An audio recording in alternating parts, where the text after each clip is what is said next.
semua. Ya, jumpa lagi dengan kami nih ya. Di sini ada teman-teman saya yang terkasih, ada Bapak Pendeta Cie. Mesti pakai gitu nggak sih? Mesti pakai pendeta-pendeta gitu nggak sih? Nggak usah lah Nggak ya. usah. Ada Taufan Tanio, ada Julius, ada Dio, dan ada Pandi yang dari Bandung udah join dengan kita. Hari ini kita akan sharing tentang gereja di masa depan, ya kan? Apalagi setelah kita masuk masa pandemi COVID-19 ini, gue percaya bahwa dari setiap sisi kehidupan kita tuh mengalami new normal namanya. Terutama juga gereja mengalami new normal. Nah, menurut pandangan teman-teman nih ya, dari Taufan, dari Jute, dari Julius, Pandi, dan Dio, kira-kira menurut kalian gereja di masa depan itu akan seperti apa sih? Coba kita mulai dari siapa dulu nih ya? Dari Pandi dulu kali ya. Dari Bandung, oke? Teman-teman yang lain boleh silakan di-mute dulu. Silakan, Bro. Pandi. Ya, teman-teman, selamat siang. Ya, menurut saya sih memang ini ada sebuah paradigma baru mengenai pelayanan ke depannya. Satu sisi memang kita merasa bahwa melalui pandemi ini gereja sepertinya tidak bisa beroperasi atau tidak bisa melakukan kegiatan-kegiatan yang seperti sebelumnya. Tetapi satu hal yang kita harus lihat bahwa tidak ada semua kejadian di kehidupan kita tanpa kehendak Tuhan, artinya bahwa ini semua ada di dalam kedaulatan Tuhan dan pasti ada sebuah tujuan, ada sebuah rencana Tuhan mengizinkan semua, bukan hanya kita di Indonesia atau beberapa tempat, tetapi hampir di seluruh dunia mengalami hal yang sama. Artinya saya percaya Tuhan punya sebuah rencana besar untuk gereja Tuhan, dan kita harus belajar melihat bahwa ya satu sisi mungkin ini sebagai sebuah situasi yang tidak mengenakan bagi gereja, tetapi sisi yang lain kita mesti melihat bahwa mungkin Tuhan ingin membawa gereja untuk keluar dari kenyamanannya, Tuhan ingin membawa gereja keluar dari kebiasaan-kebiasaan yang sebelumnya, budaya-budaya yang sudah terbangun sebelumnya, dan menjadi sesuatu yang lebih baru ke depannya. Nah, satu hal yang mungkin saya bisa tangkap, artinya saya juga masih belajar, saya masih melihat, saya masih coba untuk mengikuti, bahwa mungkin salah satu yang saya tangkap bahwa Tuhan menginginkan gereja itu nggak lagi terkotak-kotak di dalam gedung gereja, terkotak-kotak dalam bentuk denominasi dan sebagainya. Artinya sekarang kehidupan gereja itu benar-benar cair dengan adanya ibadah online ataupun yang ibadah Zoom dan sebagainya. Artinya saya merasa bahwa kita harus belajar, khususnya kita yang generasi lebih muda, bahwa ini mungkin waktunya kita untuk bisa bersama-sama bernetworking, bergandengan tangan tanpa melihat kita dari A, dari B, dari C, tetapi ada satu tujuan besar bahwa kerinduan Tuhan adalah sebanyak mungkin manusia diselamatkan dan mereka menjadi murid Yesus. Ya, jadi menurut saya ini kesempatan bagi kita untuk melalui ibadah online yang tanpa batas seperti ini bisa menjangkau sebanyak mungkin manusia yang belum terselamatkan, dan juga ini kesempatan bagi kita untuk kita lebih fokus pada esensi daripada gereja, yaitu memuridkan ya komunitas, hubungan yang lebih intens antara sesama anggota gereja. Jadi mungkin saya rasa inilah yang saya lihat sekarang ini yang Tuhan bawa untuk kita bisa ke depannya bisa lebih beradaptasi dengan kebiasaan baru ini, beradaptasi dengan situasi baru ini, dan gereja udah nggak bisa lagi kita nggak tahu kapan kita bisa melakukan kegiatan seperti sebelum-sebelumnya, tetapi kalau ini saya merasa kalau Tuhan tetap misalnya ini panjang dan Tuhan memang mungkin ini memang yang Tuhan inginkan, kita keluar dari tembok-tembok gereja, kita bersinergi satu dengan yang lain dengan satu tujuan bahwa amanat agung, penuaian jiwa-jiwa itu menjadi fokus kita, dan bagian kita sebagai hamba-hamba Tuhan juga untuk lebih intens dalam mengajar, dalam memuridkan, sehingga jemaat Tuhan semakin mengerti kehendak Tuhan, semakin belajar bahwa esensi kekristenan itu adalah dari dalam keluar, ya saudara, bukan hanya tampak keluar saja, tetapi dari sesuatu yang bekerja di dalam, itu akhirnya menghasilkan buah di dalam kehidupan. Ya mungkin itu sedikit dari saya, ya mungkin teman-teman yang lain mempunyai pandangan-pandangan yang lebih luas dari saya. Oke, thank you, Pastor Fandi. Ya, jadi gue menangkap bahwa ada kata-kata adaptasi di situ ya, bahwa kita sebagai gereja Tuhan kita harus bisa beradaptasi. Oke, mungkin dari teman-teman yang lain siapa ya? Dari Julius mungkin ya, kita langsung ke Bekasi aja nih teman-teman. Ada teman saya Julius ya yang akan mungkin menyampaikan pandangannya apa yang akan terjadi buat gereja masa depan. Silakan Jud. Oke, waktu dan tempat dipersilakan. Ini lagi acara apa ya? Ya, sebenarnya sih sama aja sama Pastor Fandi di Bandung, sama aja. Cuma yang paling luar biasa adalah hari-hari ini kelihatannya panggung bukan lagi sesuatu yang jadi yang utama. Dulu semuanya tersentral di panggung, semuanya tersentral alat musik, di sound system, music, lighting, ya semua di panggung. Sekarang semuanya jadi hamba Tuhan zaman sekarang, nyanyi juga sendiri, main gitar sendiri, doa sendiri, bawa materi sendiri. Kelihatannya dibalikin ke zaman dahulu, walaupun zamannya lebih modern. Jadi buat saya sih ke depan nih sesuatu yang seru banget sih, seru banget, menantang banget, dan yang di panggung itu yang akarnya nggak dalam, aku rasa juga akan lagi ngalamin masa-masa yang lagi nggak baik, walaupun ada juga yang lagi baik-baik saja, karena sekali lagi masa ini merubah banyak hal. Itu aja sih, brother, singkat aja. Siap, ya kan? Artinya kita sebagai gereja, kita nggak boleh lagi bergantung kepada semua hal-hal yang sensasi gitu ya. Kita harus kembali kepada esensinya, karena semua yang sensasi hari ini kemudian mungkin dengan keadaan seperti ini dirontokkan gitu ya bro ya, gitu ya. Jadi kita nggak boleh bergantung kepada yang sensasi, kita harus bergantung kepada yang esensi, gitu ya, Julius ya. Mungkin kita langsung ke daerah Puri Indah nih teman-teman. Ada teman saya nih, Pastor Dio Gunawan ya. Mungkin akan memberikan kontribusinya kepada kita, apa pandangannya tentang gereja masa depan. Silakan Pastor Dio. Oke, shalom semua teman-teman yang lagi live sekarang lagi lihat. Kalau tadi kan Pastor Fandi ambil esensi, yaitu kembali kepada esensi memuridkan, membangun hubungan, ya balik kepada komunitas. Lalu saatnya untuk berjejaring, ya interdenominasi, tidak ada kotak-kotak. Dan tadi Pastor Julius juga bilang benar, udah nggak bisa lagi kita sentralisasi ke panggung, ya. Kenapa? Karena sekarang sudah online gitu kan, malah sekarang sibuknya cari background yang keren gitu kan, khotbah di Zoom gitu kan, khotbah di Instagram Live, backgroundnya mesti yang keren gitu. Udah berubah banget. Nah, saya mau highlight perspektif yang beda lagi. Ya, saya mau highlight ada dua perspektif, prediksi saya ke depan, future church bagaimana. Yang pertama, kehidupan hamba Tuhan, kehidupan pelayan, jemaat, kayaknya tidak akan bertumbuh pada hari Minggu. Itu yang pertama. Kan dulu kan kita sibuknya pokoknya hari Minggu, fokusnya hari Minggu gitu kan, persiapan semuanya hari Minggu, ataupun kalau yang Katolik mungkin hari Sabtu gitu misalnya ya. Pokoknya ada satu hari yang kita khususkan untuk, wah kita melayani Tuhan gitu kan, di gereja sibuk, ketemu jemaat, konseling, ya kita bagian pelayanan penginjil, mungkin khotbah di beberapa gereja dalam hari yang sama. Cuma sekarang semuanya tidak ada, semua hilang. Gitu. Nah, ke depan saya prediksikan keseharian, jadi fokusnya bukan hari Minggu, tetapi malah fokusnya itu setiap hari. Nah, ini ada positif sama negatifnya. Positifnya adalah begini, kehadiran pendeta, kehadiran hamba Tuhan, ya kehadiran Bapak Rohani, itu sekarang bisa masuk ke dalam keseharian. Yang dulu mungkin fokusnya tiap minggu, atau mungkin seminggu 2 kali, kalau ada doa pengerja, kalau ada komsel.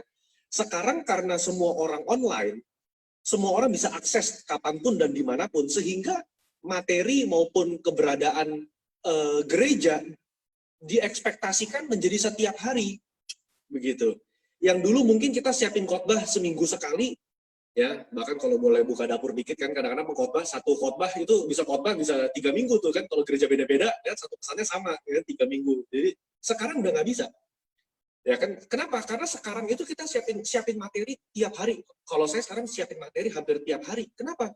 Karena nggak mungkin kita sampaikan pesan yang sama selama 7 hari atau selama 5 hari kan di online, karena orang udah pada ada semua ya kan. Kalau masuk YouTube kan videonya udah ada. Aneh kan kalau kita kasih pesan yang sama. Nah, itu secara positif ya, kita pendeta juga dipacu ya gereja dipacu untuk lebih aktif dalam menyiapkan materi dan materi pemuritan khusus. Yang kedua yang saya amati, ya karena saya juga full timer gereja, saya melihat harus ada perubahan struktur gereja, terutama khususnya dalam budgeting. Ya, di mana dulu budgeting gereja fokus kepada pembiayaan full timer atau fokus kepada one on one. Ya, kita pelayanan itu kita ketemu tatap muka segala macam. Nah, sekarang ini harus ada perubahan budget atau perubahan penekanan ya bidang kepada online. Jadi sekarang harus mulai investasi kepada hal-hal yang online. Bagaimana memaksimalkan konten, ya bagaimana gereja hadir setiap hari. Mungkin kalau yang gembalanya sudah berusia, sudah senior, mungkin dia juga bingung ya, bagaimana cara saya masuk ke dalam kehidupan jemaat setiap hari, gitu loh.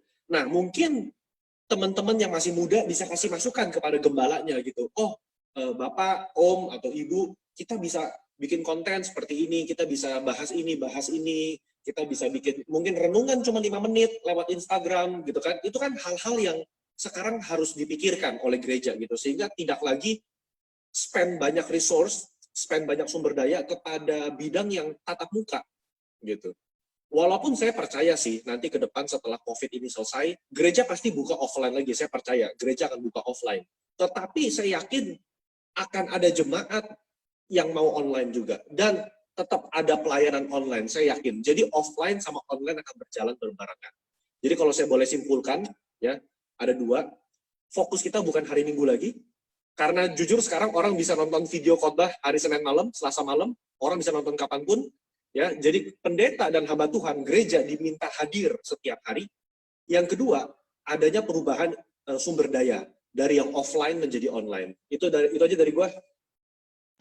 Oke, kalau bisa gua singkat itu gereja jadi ya bro ya, jadi ada offline dan pasti ada online ya. Istilahnya sekarang hybrid bro, wah lebih keren lagi. Dan gue percaya juga bahwa mungkin gini ya, mungkin pribadi-pribadi ya kan itu juga bisa jadi gereja bro ya. Kembali kepada esensinya kan, bahwa gereja itu bukan bangunannya, gereja itu adalah pribadinya gitu loh. Jadi masing-masing orang tinggal mengikuti siapa yang dia mau ikuti gitu ya. Nah, terakhir nih ada teman saya nih yang ganteng ya, kumis tipis-tipis yang luar biasa nih. Ya, Pastor Tovan Tadio, silakan bro. Ya, wah ini pembahasannya udah banyak banget nih, Fandi udah bahas, Julius udah bahas gitu ya, terus kemudian Pastor Dio juga sudah bahas.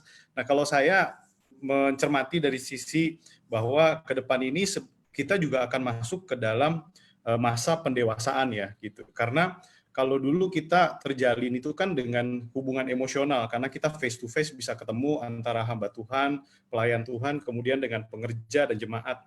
Nah sekarang ini kan kita cuma hanya bertemu secara online, tatap muka.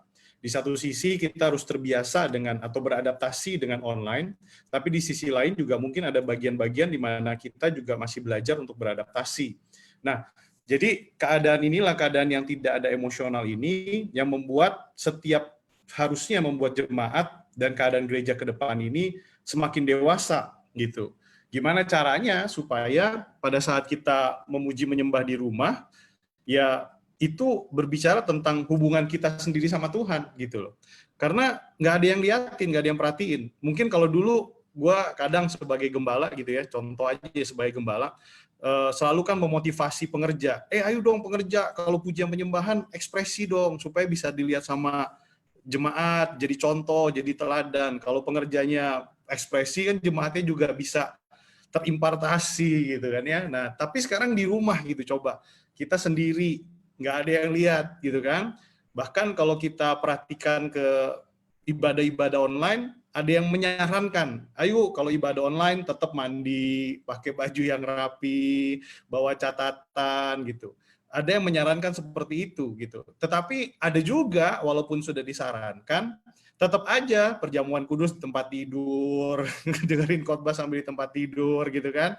Disuruh tetap ikut nyanyi, kalau pemimpin pujian suruh angkat tangan, kita angkat tangan. Nah, nilai-nilai ini yang nanti ke depan ya akan membawa satu perubahan bahwa buat mereka, buat jemaat, juga buat setiap orang percaya yang mengikuti ibadah, ini berbicara tentang bagaimana menyikapi hati kita semakin dewasa gitu loh.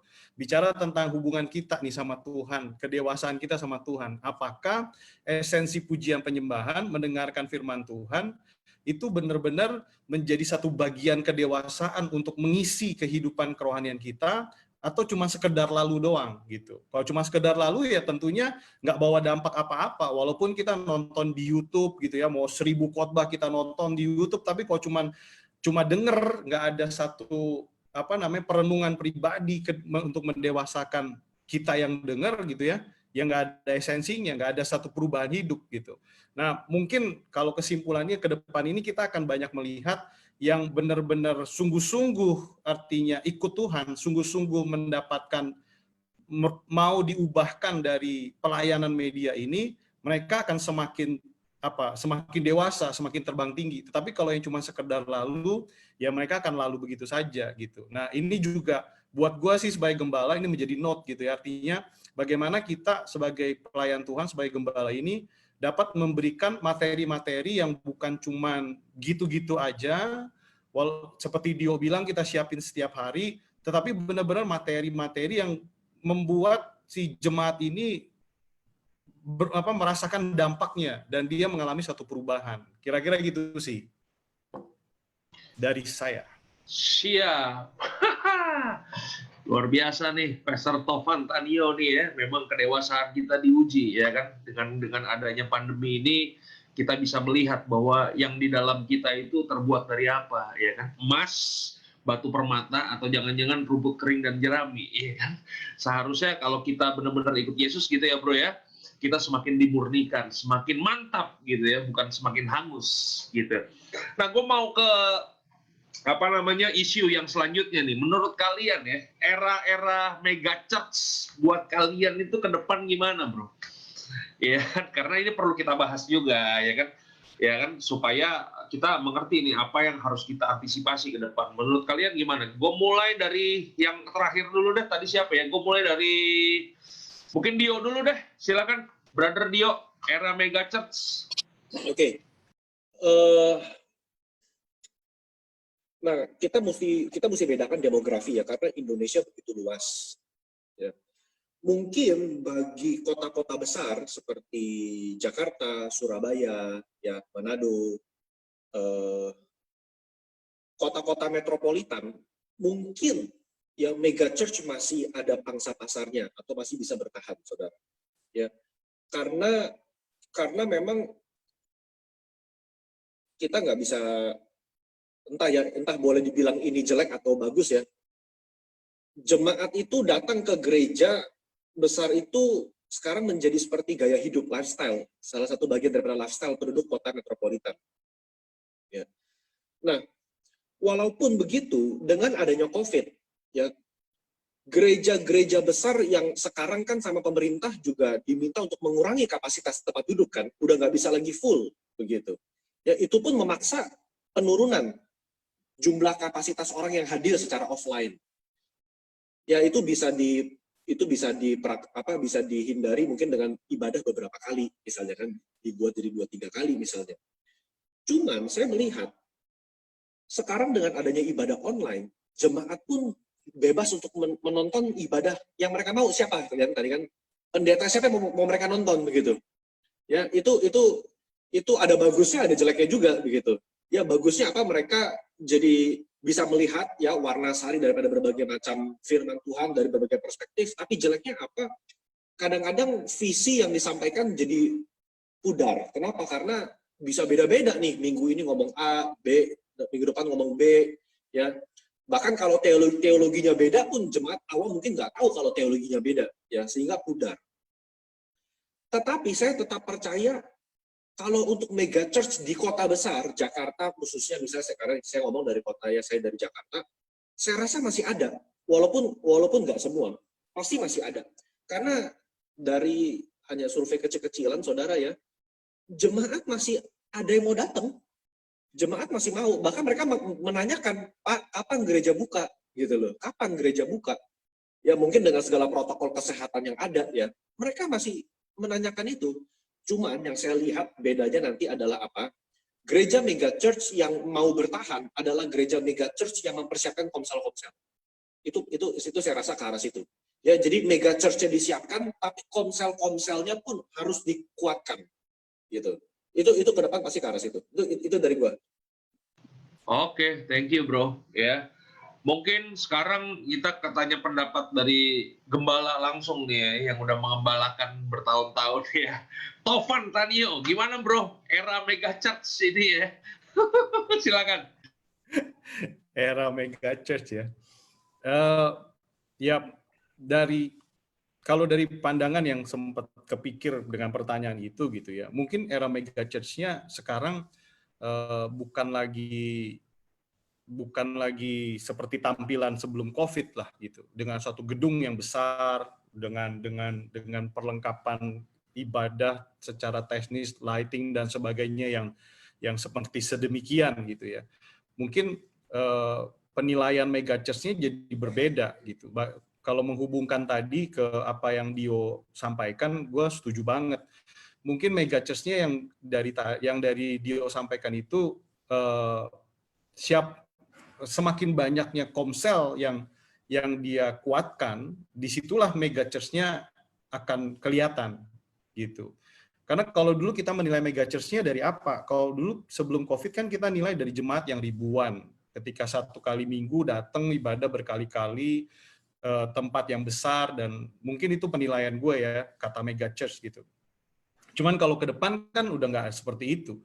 Tapi sifat mega church-nya lebih kepada ketika komselnya bermultiplikasi gitu ya, dan kemudian pesan-pesan dari si gembala disampaikan lewat YouTube nyampe kepada jemaatnya, ya disitulah mega church-nya masih akan bisa kelihatan.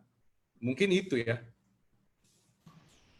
Oke, jadi yang bisa gue tangkap adalah ya pemahaman mega church kita harus berubah juga nih, mesti new normal mega church ya kan, bukan satu gede gitu ya kan, karena sebelum COVID itu mega church itu satu besar ya kan, tapi nanti mega church yang di future church ini bukan satu besar tapi banyak nyebar gitu bro ya. Ya, kira-kira gitu deh. Ya, jadi bukan seperti UGM. Kalau UGM kan satu besar ya, gereja ke depan akan seperti BSI, iya kan? Bina Sarana Informatika ya, kecil-kecil tapi banyak gitu ya bro ya. Oke, kita langsung ke Bekasi nih, gimana? Om Bekasi, Julius, silakan Om Julius. Ya, saya mau nanya juga kepada Anda, gimana, Dieter? Mega church itu bagaimana? Mega church ke depan itu bukan seperti UGM, satu besar, tapi seperti BSI, Bina Sarana Informatika. Kecil-kecil tapi nyebar, bro, banyak. Ya, silakan Jul. Yuk, kalau saya mah tetap aja mega church pasti ada, tapi kelihatannya sekarang gereja yang sehat itu ya gereja sel, dan kita dipaksa banget dari dulu untuk pemuritan, tapi karena semua berfokus kepada atas, sehingga pemuritan nggak jalan. Sekarang saya lihat sih semua pemuritan jalan. Kenapa pemuritan jalan?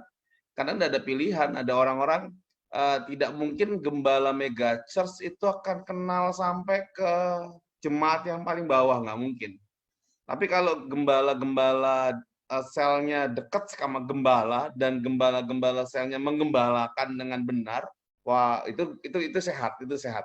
Sekarang sebenarnya bukan masalah mega church sih, gereja sehatnya itu kayak gimana ke depannya. Karena kalau mau mega church, nanti ke depan punya duit sisa yang besar, tetap jadi mega church sih. Cuma sehatnya itu loh. Itu aja, brother. Yoi, ya gue percaya juga bahwa begini bro, bahwa ya seperti kita pengkhotbah berkata bahwa tidak ada sesuatu yang baru di bawah kolong langit ini. Betul nggak sih? Kalau memang waktu Yesus hadir di dalam dunia ini 3,5 tahun dia melayani, dia menggunakan pemuritan sebagai metode pelayanan, ya gue percaya di akhir zaman pun akan dipakai metode itu bro. Metode gaya hidup gereja mula-mula yang pertama. Kisah Rasul 2 ayat 41-47. Ya, kita langsung ke selanjutnya nih, Gembala GBI Piset nih. Apakah masih online ya? Ini si Fandi ya. Bro, masih on? Atau udah is gone? Ya dia makan siang, bro. Iya, Tadi dia bentar bilang kan. kalau gua keluar berarti gua keluar gitu. Ini kan dia belum keluar, bro. Dia belum. Menyambung. Oke. Mungkin kita ke isu selanjutnya ya, bro ya. Nyambung ntar katanya. Kita ke isu selanjutnya nih, bro. Ya, karena kita mengerti bahwa gereja ke depan itu akan banyak Ini resmi komsel-komsel. Ya kan akan. Kita bercanda. Halo, bro. Gue mau ke isu selanjutnya nih ya. Gue percaya bahwa gereja ke depan itu akan banyak komsel-komsel atau pemuritan-pemuritan gitu ya. Nah, buat teman-teman nih ya, apa yang kalian kerjakan, apa yang kalian lakukan gitu ya, untuk kemudian membentuk supaya komsel-komsel di gereja kita ini bisa berjalan atau bergulir gitu ya kan. Mungkin dari siapa dulu nih yang mau nih? Julius ya? Julius mau ya? Mungkin New and Deep dulu kali ya, di Bekasi kan kayaknya udah viral banget nih, New and Deep ya kan. Gimana bro? Silakan bro. Jute dari Bekasi. Gue nunjuk maksudnya Tovan, kenapa jadi gue lagi? Aduh, ini pertemanan yang luar biasa ini. Aduh, ini jam makan siang nih soalnya. Pertanyaannya apa? Ya wah, lu gimana sih? Bagaimana caranya supaya lu bisa membangun komsel-komsel ini, supaya komsel-komsel ini bisa nyebar, bisa hidup gitu, bro. Langkah-langkah apa aja yang lu kerjakan? Silakan. Jujur ya. Jujur. Sekarang kalau mau dibilang konsepnya apa, gimana ceritanya, jujur sekarang tuh jujur susahnya minta ampun. Kenapa? Karena ya itu, kita pakai online itu seperti kata Pastor Dio, tiap hari mikir dan nggak ada bondingnya, nggak ada bonding emosinya tuh nggak ada. Jadi aku aja ngalamin punya member sekitar 120-an itu yang aktif itu dalam bulan Juni itu turun setengahnya. Kenapa? Karena pulsa data sudah habis, keuangan juga sudah mulai menipis, dan kerjaan lagi numpuk karena WFH 3 bulan yang lalu yang ketumpuk banget.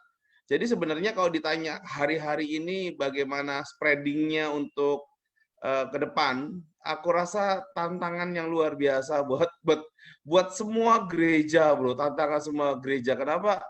Karena nggak ada yang dipersiapin untuk masa kayak gini, bro. Nggak ada yang dipersiapin. Kalau kita bilang setiap bulan atau setiap minggu satu gembala menghasilkan satu gembala, nggak bisa kalau sekarang. Karena semuanya tertuju pada gembalanya sendiri, bagaimana dia bisa punya koneksi. Bukan ngasih makan domba, dombanya masalahnya hilang karena sinyal. Jadi lebih cenderung punya hubungan satu persatu, dan itu ngabisin waktu banget dengan WA dan Instagram dan segala macam. Kalau saya sih jujur, saya lebih suka milih olahraga bareng, naik sepeda bareng atau ketemuan bareng.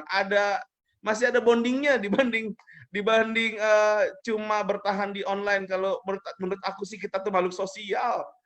Kayak gini, gue nggak bisa pukul Tovan, nggak bisa ngeledekin Dionya yang diledekin kena kaca gue. So ada yang beda. Jadi it's not easy. Kita tidak dipersiapkan untuk masa-masa seperti ini. Jujur kita tidak dipersiapkan. Lanjut. Memang rada susah ya. Gue jujur aja di gereja ya. Di gereja gue ini kan kebanyakan banyak orang-orang tua gitu loh ya kan. Nah salah satu kendala supaya bercanda. Gereja bro, bukan komunitas. Ya kan.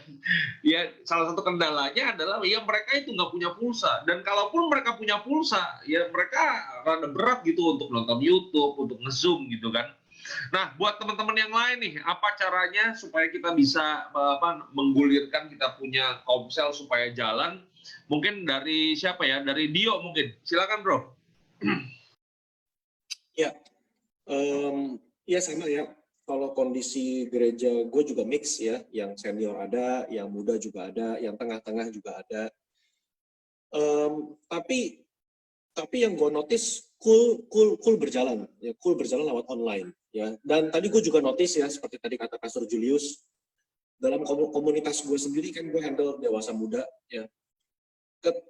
Ketika datang ibadah offline dulu kan, misalnya kan ketika masih offline gitu kan 150 misalnya, tetapi sekarang begitu online itu turun bro, benar-benar turun gitu loh. Kenapa? Ya gue juga nggak tahu ya, apa mungkin karena juga udah capek kali ya, kebanyakan Zoom gitu kan, mungkin kebanyakan udah kerja online kan, doa minta online, mungkin matanya capek gitu, mata yang ngeliatin komputer capek, jadi dia juga mungkin males gitu kan. Atau juga mungkin udah keenakan di rumah, udah comfort zone gitu loh, aduh udah diranjang, enakan apa nonton drama Korea, drakor lagi bahasnya, ya kan nonton yang lain gitu apa gitu kan, maksudnya udah banyak kesibukan. Kalau dulu kan kita pergi secara fisik ke gereja, ya nggak mungkin kan nonton drakor lagi doa pengerja di gereja gitu kan ya. Nah kalau sekarang kan di rumah kan godaannya banyak gitu kan, ya kan udah Zoom videonya dimatiin, nah kita udah kagak tahu dia ngapain, ya kan jangan-jangan absen doa pengerja doang di Zoom. Sambil gitu, makan kan? Gitu ya bro ya. Iya. Sambil makan Cheetos gitu kan, bisa. Lu. Cuman maksudnya aku setuju. Jadi apa yang mesti dilakukan gereja adalah, aku percaya 2 Timotius 2 ayat 2 masih berlaku. Ya Paulus berkata kepada Timotius, ya aku bacakan sebentar ya, 2 Timotius 2. Ini kan kita kan bahas mengenai gereja, kalau nggak pakai firman bahaya ini. Ya, kita kasih firman dulu. 2 Timotius 2 ayat yang kedua saya bacakan. Ya. Apa yang telah engkau dengar daripadaku di depan banyak saksi, percayakanlah itu kepada orang-orang yang dapat dipercayai, yang juga cakap mengajar orang. Intinya Paulus minta ada keberlanjutan dalam proses pemuritan. Ya, dia bilang sama Timotius, apa yang telah kuajarkan, kamu ajarkan lagi kepada yang lain. Nah, saya rasa ini ayat berlaku juga untuk versi online, begitu loh. Jadi gembala harus memperlengkapi bagaimana gembala atau cooler-coolernya atau komsel-komselnya itu, bagaimana mereka bisa dengan cakap mengajar di online. Ya. Atau minimal, bagaimana pemuritan dan pengajaran firman terus berlanjut secara online. Nah, itu mengharuskan berarti apa? Gembalanya harus berubah. Dulu pendalaman Alkitab mungkin ketemu, sekarang berubah jadi online. Ya, mungkin seminggu sekali, ya, atau 2 minggu sekali, pendalaman firman berubah menjadi online. Dan itu diteruskan kepada komsel-komselnya ya. Jadi ada keberlanjutan. Jadi menurut saya online atau offline komsel harus jalan. Ya itu dari saya. Iya, memang kita harus benar-benar create pengajar-pengajar yang lain atau pemimpin-pemimpin yang lain selain kita gitu intinya ya. Karena kalau semuanya kita lagi, yang ngajar kita lagi, yang ini kita lagi, ya kita juga sebagai hamba Tuhan bisa burn out gitu kan. Kita bisa stuck gitu kan kalau kita nggak melimpahkan atau mempercayakan orang lain untuk bisa mengajar gitu ya. Oke, mungkin Bapak Gembala Taufan Tanio silakan. Itu Fandi gimana ya? Itu udah balik belum nih si Fandi nih? Silakan Pak. Rapture dia, udah rapture. Kalau sekarang kalau misalnya bicara strategi, mungkin gue juga belum dapat tentang strateginya gitu. Tapi setuju dengan Julius sama Pastor Dio juga. Yang gue kerjain hari-hari ini adalah lagi bangun jembatan sih gitu. Karena untuk kita masuk ke pertanyaan yang tadi Pastor Dieter kasih pertanyaan gitu ya, kayaknya butuh jembatan. Karena semua orang hari-hari ini tuh belum nyaman, belum beradaptasi dengan yang namanya dunia online gitu. Nah jadi kalau dari gue, yang gue lagi persiapin menuju yang tadi Dio ngomong gitu ya, untuk mempersiapkan komsel-komsel. Nah puji Tuhan yang gereja gue gembalakan, komselnya udah jalan. Cukup rapi lah. Komselnya jalan cukup rapi gitu ya.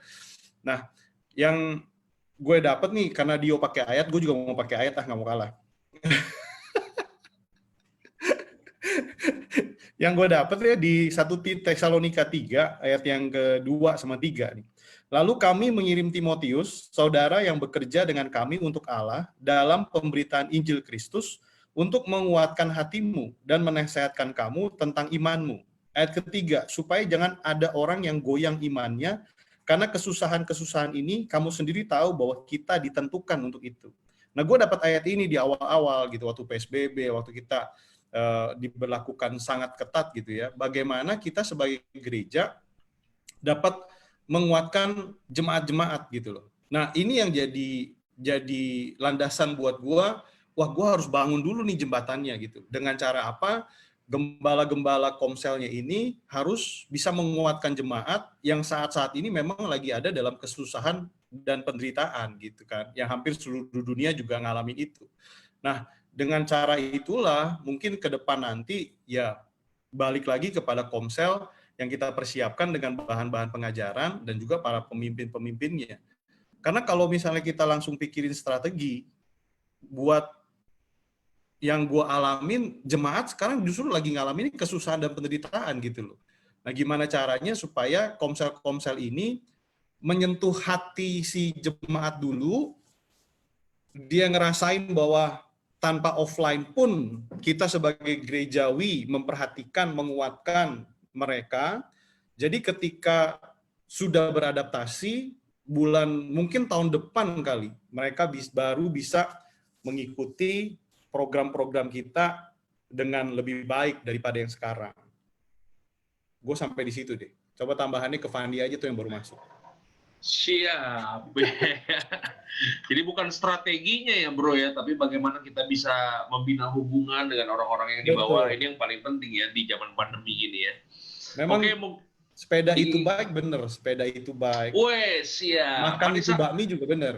Hari Sabtu gue mau sepedahan nih sama anak-anak GC nih ya. Yang mau ikut silakan ya. Dari Bekasi tuh mau ikut ke Jakarta buat sepeda.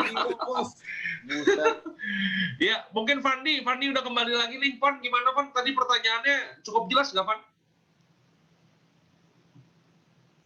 Lu masih di mute tuh bro. Yang ini kan, yang ibadah online by YouTube itu? Pertanyaannya bukan. Pertanyaannya adalah bagaimana caranya, kan kita tahu bahwa gereja ke depan itu adalah gereja-gereja yang punya komunitas gitu ya, gereja-gereja kecil, gereja-gereja rumah. Nah pertanyaannya bagaimana caranya kita sebagai hamba-hamba Tuhan bisa mempersiapkan supaya gereja-gereja kecil ini, komunitas-komunitas kecil ini bisa bergulir atau berjalan bro, jadi hidup gitu sih. Kayaknya sih memang masih proses ya, dalam artian kita selama ini kan semuanya offline, semuanya ketemu, dan mungkin konsep atau hal-hal yang dibangun selama ini kan dalam konteks perjumpaan, konteks ketemu gitu ya. Nah sekarang kan dalam situasi sekarang memang ada perubahan sih, dalam artian yang tadi Julius agak singgung mungkin ya, tentang ya bagaimanapun juga memang ada perubahan yang lumayan, karena walaupun kita bisa jumpa di Zoom, tapi ya itu tadi tetap secara kontak, secara manusianya kan nggak ada. Artinya tapi saya percaya bahwa ya kita harus belajar beradaptasi dengan situasi begini. Artinya suatu hari kalaupun ini panjang nih, ya kita harus belajar untuk dengan situasi ini kita nemuin sesuatu yang dalam, sesuatu yang akhirnya tetap bisa membangun hubungan dalam artian sekalipun terkotak-kotak seperti sekarang. Nah, memang saya rasa kita belum bisa ketemu suatu hal yang pasti begini, dah. Semua juga masih mencari-cari. Semua masih coba A, masih coba B. Saya lihat juga banyak gereja yang mulai rubah konsepnya begini, begitu. Jadi semua sedang mencari, semua sedang struggle. Tapi saya percaya kan sekali lagi bahwa memang gereja lagi dibawa untuk menghadapi situasi yang nggak nyaman.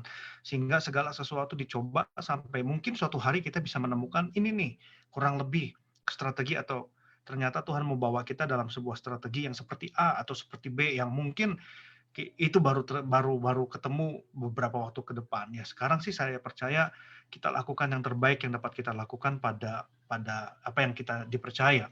Ya jadi komunitas secara pribadi, secara ini mungkin jalan. Di gua juga ada beberapa yang nggak jalan, beberapa jalan. Tapi ya itu balik lagi bahwa nggak maksimal ya. Orang tetap ngerasa ini kok begini, kok ada bosannya segala macam. Nah tapi kan ya kita harus coba terus gitu, dalam artian bukan berarti kita berhenti karena nggak ada cara lain gitu loh. Kalau berhenti ya berhenti semua jadinya. Kayak Zoom, orang bilang aduh nggak ada hadirat Tuhannya misalnya. Selama ini present worship begini ada hadirat Tuhan, ada penumpangan tangan dan sebagainya, manifestasi. Nah tapi waktu kita gua coba nih berapa kali, coba ini cara itu, kok begini ya, kok nggak akan, kayaknya awalnya sih agak hopeless ya, artinya kok gimana ya ini, kok situasi begini terus. Tapi waktu kita coba, iya ada celah sedikit, ada terobosan sedikit, bisa juga kok orang dijamah lewat Zoom seperti ini. Lewat Zoom seperti ini orang nangis, orang merasakan hadirat Tuhan, orang lihat kok bisa ya mendapatkan situasi yang sama. Nah, loh, kok ketemu loh, ada celahnya walaupun ya nggak beda begitu ya. Artinya bukan pakai cara yang lama, tapi kok ada celah sedikit yang kita bisa coba terobos dan akhirnya ada sesuatu yang baru lagi nih.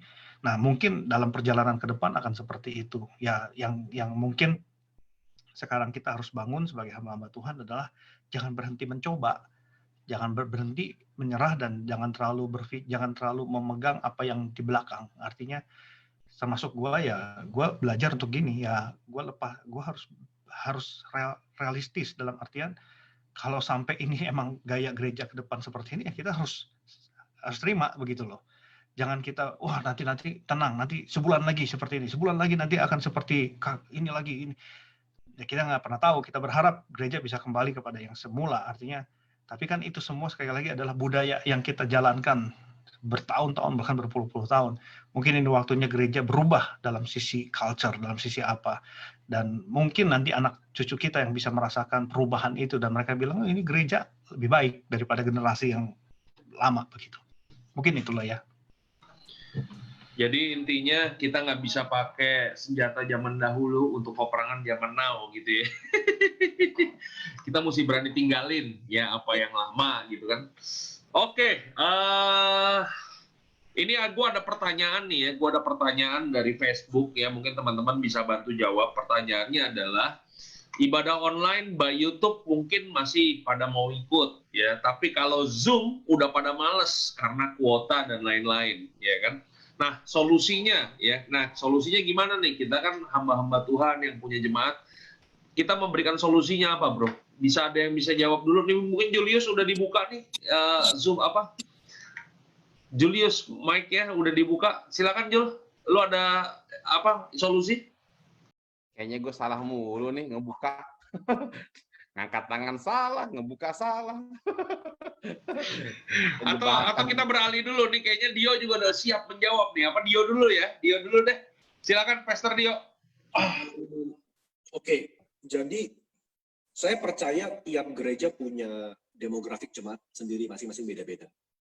Dan saya yakin setiap gembala memiliki hikmat bagaimana jemaatnya itu bisa ibadah online dengan baik sesuai dengan kapasitas jemaat tersebut. Jadi menurut saya nggak usah dipaksakan. Kalau memang Zoom, memang Zoom akan kuota, saudara ya. Saya juga karena dosen, saudara saya ngajar di STT Teologi, itu mahasiswa kasihan.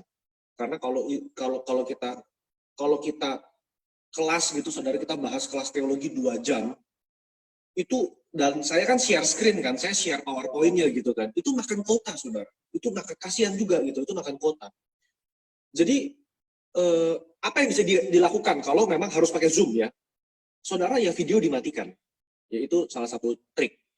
Ya, video dimatikan, karena video itu memakan kuota juga banyak. Ya. Atau kalau enggak, ya minta Pak Dieter bayarin kuota, gitu kan.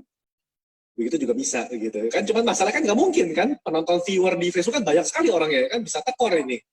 Nah, jadi menurut saya kalau memang di YouTube, ya sudah. Jadi mungkin pendetanya rekam dirinya sendiri, lalu masukkan ke YouTube. Nanti tinggal jemaatnya nonton di YouTube. Nah, saya juga menemukan kecenderungan, saudara. Ya, jemaat saya juga kan beragam, saudara ya. Itu yang nonton YouTube juga pilih-pilih, saudara. Ya, jadi andai kata misalnya YouTube-nya 40 menit gitu ya. Kan kalau kita punya akun YouTube, kita bisa analisa time-nya, saudara. Itu ternyata jemaat itu yang nonton dari awal sampai akhir itu cuma 10%. Dari total viewer, saudara. Saya udah lihat itu. Jadi saudara jangan kaget dulu kalau yang nonton saudara 10.000, wah keren gitu ya. Jangan-jangan yang 10.000 itu nonton cuma 10 detik, saudara. Ya, yang nonton dari awal sampai akhir itu cuma 10%, cuma 1.000 orang. Nah, saya menemukan jemaat itu pilih-pilih, karena kan sudah di YouTube, mereka pilih-pilih. Lagunya lagu terakhir aja deh. Firmannya cuma 15 menit deh, gitu.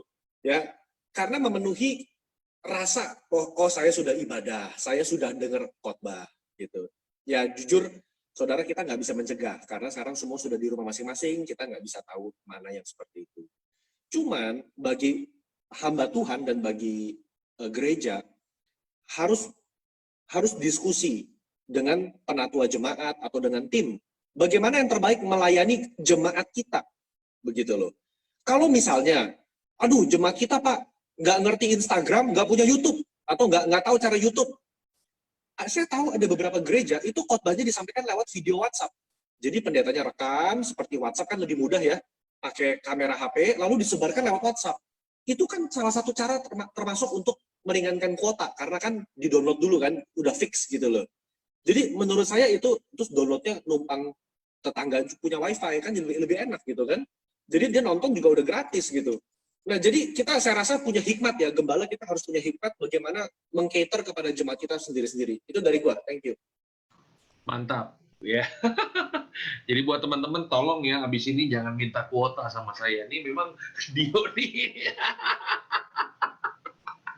Ya, mungkin yang lain, Taufan Tanio ada apa bisa menjawab mungkin? Thank you, bro.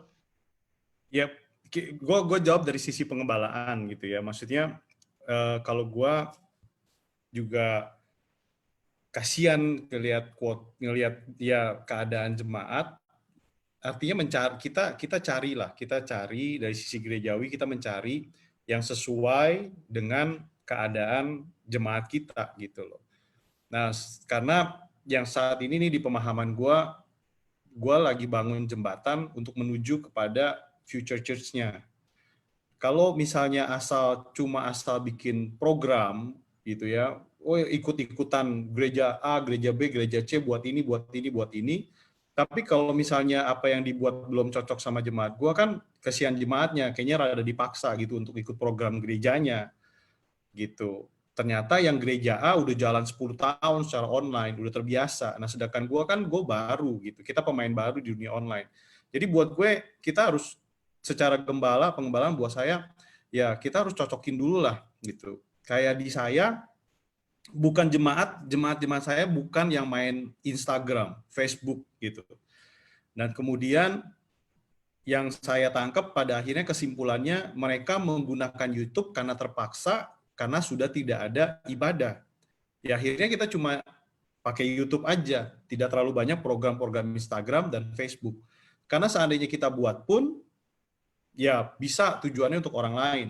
Tetapi yang utama saat ini, tadi yang lagi gua bangun adalah jembatan dulu nih untuk masuk ke future church nanti. Mungkin tahun depan dari pemerintah kuota harganya turun, mungkin kan gitu. Nah baru udah mulai terbiasa. Telkomsel jadi lebih murah, XL jadi lebih murah, mungkin. Atau mungkin nanti tahun depan kan income udah balik semula, sehingga masalah kuota, masalah budget dan segala macam nggak terlalu ini. Dan yang ketiga mungkin ke depan ya mereka sudah terbiasa dengan serba online. Ya itulah di situ baru mungkin masa-masanya kita berubah program lagi untuk mengikuti yang ke depan. Nah kalau misalnya Zoom udah pada males karena kuota dan lain-lain, gimana solusinya? Solusi yang terbaik sih minta kepada gembala lah, suruh bikinin kuota. Karena gembalanya yang buat program. Ya, buat teman-teman ya yang denger siaran ini, ya ini orangnya nih Taufan Tanio, langsung aja di-mention di Instagram, Pak minta pulsa Pak, silakan Taufan Tanio ya, GBI Roxy. Ya. Tapi harus jemaat gue, harus jemaat. Oke, mungkin punya jemaat lo. Ayo Jut, silakan Jut, langsung disambut Jut. Menurut lu gimana ya? Untuk orang-orang yang udah bosen nge-zoom nih, karena nge-zoom ini kan apalagi kalau video kan narik kuotanya banyak gitu loh. Silakan bro. Ya jujur aja sih, kadang kita punya kebiasaan termasuk gua kalau misalnya lagi nge-zoom bareng-bareng, pengennya lihat muka, gua mungkin agak rada-rada baby boomer kali ya. Ya pas mereka matiin, gua kadang-kadang baper juga, dimatiin semua. Tapi gua baru sadar ketika gua pernah mati lampu dan gua pakai Zoom, astaga, 1 jam bisa 3 giga loh. Kalau pakai laptop lebih horor lagi, bisa sekitar 4,5 giga kalau kita bisa full screen. Jadi sebenarnya jujur aja jawabannya adalah no solution. Kenapa no solution? Karena kita nggak punya fasilitas lain. YouTube itu seperti Pastor Dio bilang, lebih banyak memang hemat, tapi interaksinya lebih tidak ada lagi. Zoom itu dibikin karena bisa lebih interaksi. Jadi memang kalau Zoom udah mental, udah nggak ngerasa, udah males karena kuota dan segala macam. Saran saya satu, belajar untuk tetap pakai Zoom, tapi without video. Dan harus belajar besar hati untuk hal tersebut. Dan itu kuotanya lebih dikit kalau tidak pakai video. Itu lebih dikit, sangat lebih dikit. Sekitar cuma 1 jam itu cuma 500 mega. Jadi kecuali memang orangnya punya banyak alasan, ujung-ujungnya ya kalau cuma alasan dong ya lain cerita. Tapi kalau saya lebih suka pakai Zoom karena kita bisa saling tanya jawab dibanding pakai YouTube. Kalau pakai YouTube kita pakai chat box, itu butuh alat lagi, device lagi, bisa 2 device. Jadi menurut saya sih belajar untuk menghargai. Bisa main dikit. Hah? Karena gue tahu, mungkin gue bisa, sorry gue putus, mungkin gue bisa tambahin. Silakan. Karena setahu, ya gue juga baru keingetan, sebetulnya ada aplikasi lain selain Zoom sebetulnya. Kan ada banyak aplikasi ya, dan mungkin, ya saya nggak tahu ini mesti ngomong sama orang IT mungkin ya, yang orang ngerti IT, mungkin bisa diteliti berbeda aplikasi, apakah datanya tuh yang mana yang paling efisien gitu loh. Ya kan, saya nggak tahu, kan pasti ada penyedia aplikasi video conference lain selain Zoom ya, pasti ada. Nah mungkin banyak, kita bisa, bro. banyak kan, kita mungkin ada yang dari penonton atau yang ngelihat di Facebook Live sekarang bisa bantu meneliti mana yang paling ringan untuk ini mesti ngomong sama orang untuk gereja satu. Ada banyak sih, ada Google Team, Google Meet ya, ada Microsoft apa sih namanya tuh, gue pernah pakai juga di beberapa PD kantor, memang banyak. Cuman masalahnya kalau dia udah pakai video, bro, itu udah pasti narik kuotanya banyak tuh. Kalau udah pakai video. Ya kan. Kalau YouTube live streaming memang biayanya mahal, bro. Kalau live streaming gitu, ya di chatbox. Gue pengalaman ya kan kayak kemarin baru gue pakai Instagram live kan kemarin Instagram live sama pusat bro sama dari Kabenaya. Itu video gue nggak, entah kenapa apa internet yang aku punya error apa HP aku udah mungkin mesti ganti, videoku tuh nge-froze diem dari awal sampai akhir. Oh iya. Dan gue udah restart berkali-kali masih nge-froze. Jadi aku nggak tahu, mungkin itu udah teriak minta diganti. I don't know gitu loh. Jadi Instagram itu juga ternyata punya kelemahan juga gitu loh. Itu dia. Ya jaringan, bro. Jadi intinya kita semua bergantung sama jaringan. Kalau jaringan di tempat kita jelek ya selesai gitu kan. Ya mungkin yang terakhir dari Fandi nih. Fandi silakan, Fandi. Bisa ada solusi, bro? Ya, kalau solusi secara kuota memang kita repot sih ya. Dalam artian tadi kan sudah dibahas banyak. Tapi ya memang ini semua kita sedang struggle di sini. Jadi ya sambil jalan ya kita tetap lakukan yang terbaik yang bisa kita lakukan. Tapi kalau gua sih punya prinsip, ini gua lah ya, maksudnya kita sama-sama share bahwa makanya kita sebagai hamba-hamba Tuhan kita perlu punya nilai, punya value yang kita tahu setiap kali kita mengadakan Zoom itu memang orang itu udah korban gitu, setidaknya korban kuota kan. Jadi jangan buat Zoom itu, kalau gua punya prinsip jangan Zoom banyak-banyak. Artinya cukup sekali, artinya seminggu sekali tapi berkualitas. Artinya dalam hal dari sisi mungkin atmosfer ya, kalau ini yang gue yakinin atmosfer, bicara hadirat Tuhan, juga bicara tentang pengajaran, artinya yang apa yang kita siarkan itu sesuatu yang memang berkualitas dan memang kontennya ya, bro, membangun kehidupan orang. Ya, jadi ya itu gue percaya firman Tuhan selalu berkata begitu kan, bahwa kalau gunung rumah Tuhan berdiri tegak mengatasi gunung-gunung yang lain, orang-orang akan berduyun-duyun datang ke sana. Artinya kalau kita punya nilai, gue percaya orang itu untuk bayar kuota 3 giga misalnya tadi Julius sampaikan gitu ya, sekali Zoom. Tapi kalau itu berkualitas, orang akan kejar. Karena gue rasa sekarang memang kita perlu belajar untuk ini, kalau bagi gue pribadi, masuk pemuritan di mana mengajar jemaat untuk mereka mengerti bahwa kehidupan itu perlu dibangun, dan untuk membangun itu memang ada harganya. Tapi kan kita harus sebagai hamba Tuhannya, sebagai leadernya, kita perlu upgrade diri kita. Kita perlu untuk kasih yang terbaik, sehingga waktu mereka udah korban banyak hal, kita hargai dengan sesuatu yang baik juga yang dapat kita berikan untuk mereka. Nah, jadi memang udah nggak lihat, kalau gue pribadi udah nggak lihat jumlah ya, dalam artian kita kalau semua ngejar viewers, kita hanya ngejar jumlah yang ikut berapa, tapi tanpa kita punya sebuah tujuan jelas untuk apa mereka ikut YouTube kita. Itu yang membuat akhirnya orang lama-lama bosan karena nggak ada esensinya begitu loh.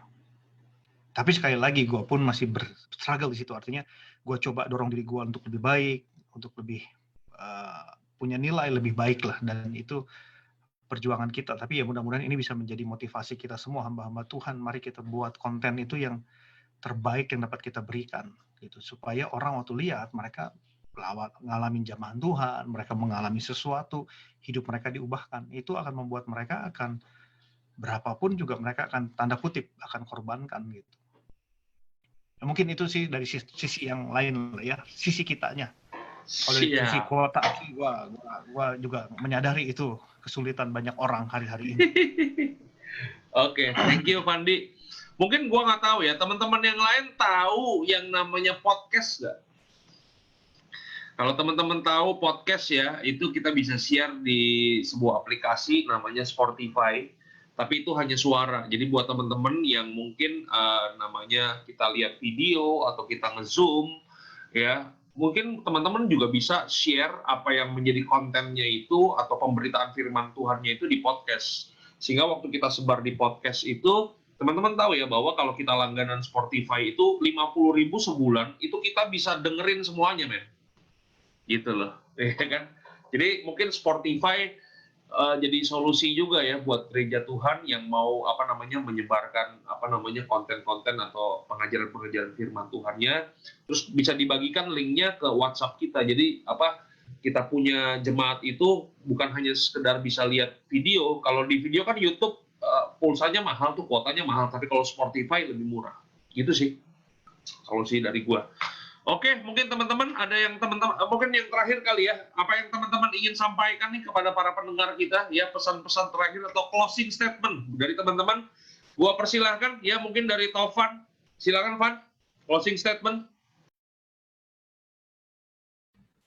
Ya, closing statement-nya, mari kita semua belajar untuk menjadi jemaat yang dewasa lah dalam hari-hari ini, karena gue percaya ini adalah masa pendewasaan bukan cuma untuk gereja, tetapi untuk ya artinya gereja secara gedung ya, tapi ini adalah masa pendewasaan untuk kita sebagai gereja, di mana dalam kehidupan sehari-hari, di masa-masa yang sulit, masa-masa yang susah, gitu ya, di masa-masa yang new normal ini, kita semakin bertumbuh, bahkan bisa jadi berkat, bisa jadi terang. Kayaknya itu aja closing statement gue sih. Siap, thank you Tovan. Ya, mungkin Fandi, next Fandi. Sorry.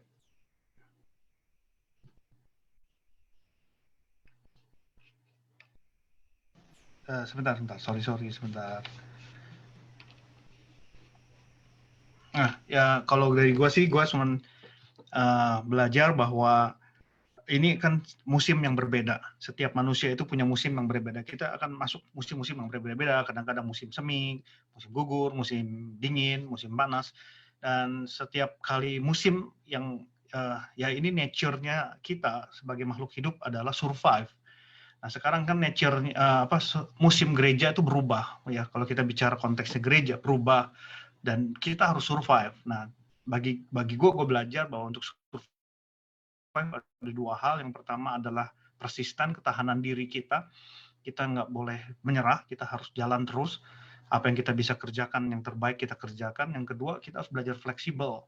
Fleksibel itu bukan berarti kita oportunis, bukan berarti kita menjadi, apa bedanya orang fleksibel dengan oportunis? Orang fleksibel itu adalah dia berusaha beradaptasi dengan keyakinan yang nggak hilang. Oportunis itu hanya mencari kesempatan dan keuntungan tanpa punya keyakinan. Kita punya keyakinan, kita punya Yesus, tapi dalam situasi seperti ini kita harus belajar untuk selap-selip lah ya bahasa ininya, cari celahnya yang mana, dan memang nggak mudah, tapi ya kalau kita mau survive kita harus adaptasi begitu ya, dan harus fleksibel. Mungkin itu sih sedikit penutup. Siap. Oke, Jute, silakan Jute. Closing statement bro, buat teman-teman pendengar kita nih. Hanya nama gue jadi Jute ya, bener-bener dah. Ya, closing statement gue cuma satu sih, tapi gue rangkai banyak. Kayak kemarin kita bisa lihat ada KKR online di YouTube, dan itu hadirat Tuhan. Ada 2 gereja yang bikin KKR online, saya bilang. Dan itu hadirat Tuhan luar biasa. Kalau menurut saya ini memang bukan hanya musim yang baru, tapi memang ada sebuah nubuatan yang sedang digenapi buat banyak orang. Dan jangan berhenti untuk berkata, udah masanya udah selesai. No, ini menurut saya ini adalah masa-masa yang paling baik untuk bisa multiplikasi untuk penginjilan. Gimana caranya? KKR online sudah membuktikannya. Banyak orang yang masih haus dan lapar sama Tuhan. Orang sudah mulai bosan main game, orang sudah bosan nonton TV, orang sudah mulai bosan banyak hal. Tapi yang mereka nggak bisa bosan adalah ketika mereka cari Tuhan, mereka butuh Tuhan, mereka cari Tuhan, dan ada yang bisa memberikan, yaitu Tuhan sendiri lewat gerejanya. Itu pasti luar biasa hasilnya. That's it, bro. Wis, berat, ya kan? Orang bosen main game, orang bosen nonton TV, tapi orang nggak bosen nonton film Korea, gitu ya, bro? Oke, mungkin yang terakhir nih ya dari Dio, silakan Dio, closing statement buat teman-teman pendengar kita. Oke, kalau dari saya tetap semangat ya, jangan goyah imanmu ya, karena memang Alkitab sudah mencatat pada hari-hari terakhir akan banyak godaan, akan banyak tantangan dan kesusahan. Ya, dan pertandingan orang percaya adalah pertandingan iman sampai mencapai garis akhir. Jadi kalau saya melihat COVID-19 dengan ancaman krisis ekonomi ya, ini adalah hambatan-hambatan sebelum kita mencapai garis akhir. Jadi kepada teman-teman dan saudara-saudara yang mendengarkan ini, tetap jaga iman sampai akhir. Jangan sampai kita lengah di tengah. Sayang, ya jangan sampai kita gugur iman kita hanya karena mungkin hal-hal seperti ini. Walaupun memang susah, cuman terus bertahan, saudara ya. Kalau memang kita nggak terbiasa menyembah dan beribadah secara online, mau tidak mau, saudara, kita harus beradaptasi. Ya, kita harus beradaptasi mau tidak mau. Kita nggak bisa komplain, nggak bisa marah-marah. Ya, kita harus mengikuti momentumnya Tuhan. Kemana Tuhan bergerak? Kalau sekarang Tuhan bergerak masuk ke dalam dunia maya, kita harus ikutin, saudara. Ya, dengan begitu iman kita tetap terjaga. Udah, itu aja. Oke, mantap. Thank you semua teman-teman yang para pendengar kita ya. Gue percaya bahwa sejarah gereja sudah membuktikan kepada kita ya, bahwa gereja semakin dibabat, gereja semakin banyak masalah, gereja semakin banyak tantangan, itu semakin merambat gitu ya. Seharusnya kita juga seperti itu. Thank you buat teman-teman yang udah join hari ini tentang Future Church. Thank you, Tuhan memberkati. God bless you. Sampai keturunan 7 dan 8. Tuhan memberkati.